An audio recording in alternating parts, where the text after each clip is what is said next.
मेरा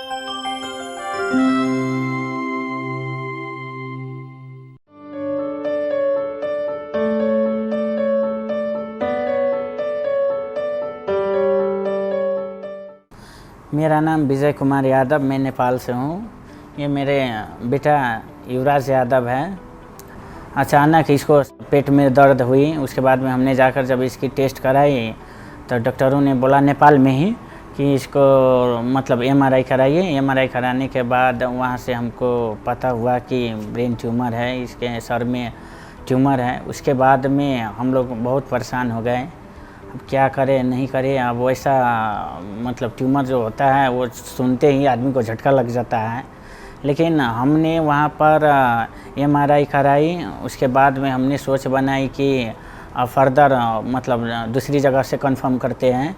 उसके बाद में हमने 2-3 जगह और भी गई उधर नेपाल में, लेकिन वहाँ जाने के बाद सब ने वही बोले कि ऐसा है, बहुत जोखिम वाला है, इसकी इलाज मतलब जिस जगह पर इसका ट्यूमर है निकालना बहुत ही मुश्किल है। ब्रेन स्टेम के आसपास किसी ने बोला, किसी ने centre of part of brain बोला, तो एकदम क्रिटिकल और रेयर है और संभवतः हम लोग इसको निकाल नहीं पाएंगे पूरे। यदि निकालेंगे भी तो साइड इफ़ेक्ट आ सकती है, बड़ी बड़ी लाइफ सेटिंग भी हो सकती है। तो ऐसा बात सुनने से दिल बहुत बेचैनी हो गई, घबराने लगा। उसके बाद में हमने यूट्यूब पर सर्च मार के जब सर्च किए तो नारायणा हॉस्पिटल और डॉक्टर अनुराग जी का हमने वीडियो देखे।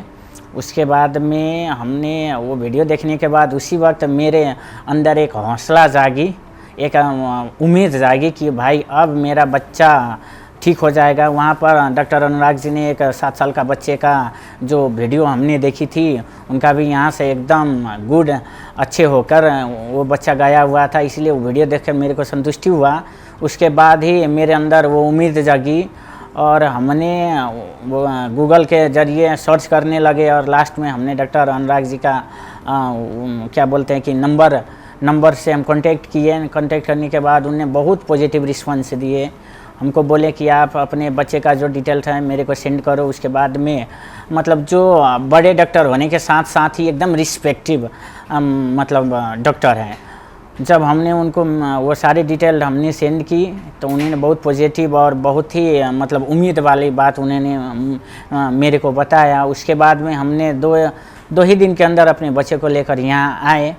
उसके बाद में जब डॉक्टर अनुराग जी से मिले, जो इसका एक एमआरआई बाहर हुआ था, नेपाल में किया गया था, उसमें काफ़ी बड़ा ट्यूमर इनके ब्रेन स्टेम के अंदर था और इनके पिताजी ने कई लोगों को वहाँ पे कंसल्ट किया और सबने मना कर दिया कि इसमें कुछ नहीं हो सकता है। काफ़ी निराश थे, काफ़ी दुखी थे। इन्होंने एक मेरी वीडियो देखी पुरानी और उसके बाद वो मेरे पास आए। तो जब उसको देखा था, मैं भी देख के काफ़ी सहमा था कि काफ़ी बीमार था, काफ़ी कमज़ोर बच्चा था, ना उसे बोला जा रहा था, ना उसे खांसी की जा रही थी और एमआरआई में जैसे आप देख रहे हैं कि काफ़ी बड़ा ट्यूमर था। ये ट्यूमर हमारे इनके ब्रेन स्टेम के अंदर था। ब्रेन स्टेम हमारे ब्रेन का सबसे वाइटल, सबसे इम्पॉर्टेंट एरिया है। इस छोटे से एरिया में हमारा होश, हमारा सांस का, हमारे ब्रीदिंग का, हमारे हाथ पैर का मूवमेंट सब यहीं पे होता है और मान के चलिए कुछ सेंटीमीटर्स एरिया के अंदर सब कुछ बगल बगल में होता है। यहाँ पे कोई भी सर्जरी करना या कोई भी प्रोसीजर करना बहुत ही रिस्की और बहुत डेंजरस होता है। लेकिन यहाँ पे हम पे कोई और उपाय नहीं था। ट्यूमर काफ़ी बड़ा था और इसकी वजह से क्या हो रहा था कि काफ़ी दबाव बना हुआ था और पानी का रास्ता भी ब्लॉक हो गया था। तो इनके पेरेंट्स का डिस्कशन किया कि इसमें रिस्क पूरे हैं, परेशानी आ सकती हैं, शायद ठीक हो नहीं हो, ट्यूमर हम कितना निकाल पाएँ हम नहीं कह सकते हैं। लेकिन और कोई हम पे दूसरा उपाय नहीं था। सर्जरी यहाँ पे एक मात्र ऑप्शन था और सब डिस्कशन के बाद सर्जरी के लिए इनको लिया गया। हम थे और मेरी बीवी थी मेरे साथ में और बच्चे थे। तो हमने कहा कि डॉक्टर साहब ये मेरा इकलौता औलाद है, अब हमने आपकी गोद में रख दी, अब आगे आपकी विचार। उस समय हम लोग बहुत बेचैन थे। डे आफ्टर इसको भरना किया गया। भरना करने के बाद सर्जरी हुई। सर्जरी भी एकदम 100 में 100% सक्सेस हुई और सारा ट्यूमर भी निकल गया। उसके बाद में मतलब जो खुशी, जो उम्मीद, ऐसा लग रहा था कि मेरे लिए ये चमत्कार है, बहुत मतलब मिराकिल है। लेकिन मतलब वैसा ही हुआ। उसके बाद में डॉक्टर साहब से मिले, उन्होंने बोले कि मतलब एकदम घबराने की कोई बात नहीं, आपकी बच्चे का ऑपरेशन सक्सेस रहा और ये ट्यूमर भी निकल गया, अब कोई घबराने की बात नहीं है, अब थोड़ी टाइम लगेगी, ये फुली रिकवर हो जाएगी, आप लोग बिल्कुल टेंशन नहीं लीजिए।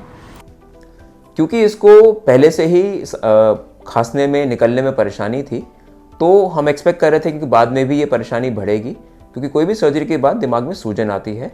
तो इनको ट्रेक्योस्टमी की गई, जहाँ पे हम गले में पाइप रखा गया। और बेस्ट पार्ट है कि ऐसे बच्चों में होता है कि बच्चे जब एक बार परेशानी से बाहर निकल आए तो बहुत जल्दी रिकवर करते हैं। हफ्ते भर के अंदर इनका खाने का पाइप निकल गया और इसने खाना पीना शुरू कर दिया। और हम सबको बड़ा सरप्राइजिंग था कि इसको इतनी भूख लगी थी कि सुबह शाम हर आधे घंटे में कुछ ना कुछ खाना चाहता था। और जैसे से देखा कि इसकी आवाज़ भी बेटर हो गई, इसको खांसी भी बेटर हो गई और इनकी ट्रेक्योस्टमी भी हम 10 दिन के अंदर निकाल सके। अब इनकी जो बायोप्सी आई है वो आई है पाइलोसाइटिक एस्ट्रोसाइटोमा, जो एक तरह का सबसे लोएस्ट ग्रेड ट्यूमर होता है हमारी न्यूरोसर्जरी में, और इसका बेस्ट इलाज होता है सर्जरी। अगर सर्जरी करके इसको पूरा निकाल दिया जाए तो ये ट्यूमर क्योरेबल है और नियरली क्योर की तरह हो जाता है। और यहाँ पे जो हमने सर्जरी के बाद MRI किया है उसमें हमें दिख रहा है कि कोई ट्यूमर नहीं दिखाई दे रहा है।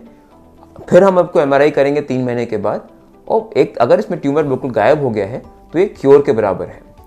आज युवराज जिस कंडीशन से आया था उससे तो बहुत अच्छी हालत में है, अपना नाम बोल पा रहा है, चलना इसका बेटर हो गया है, बैलेंस बेटर हो गया है और इसकी भूख वापस आ गई है, वजन रैपिडली गेन कर रहा है और मेरे ख्याल से अगले 1 महीने 2 महीने में ये इसके चलना फिरना भी बिल्कुल नॉर्मल हो जाएगा।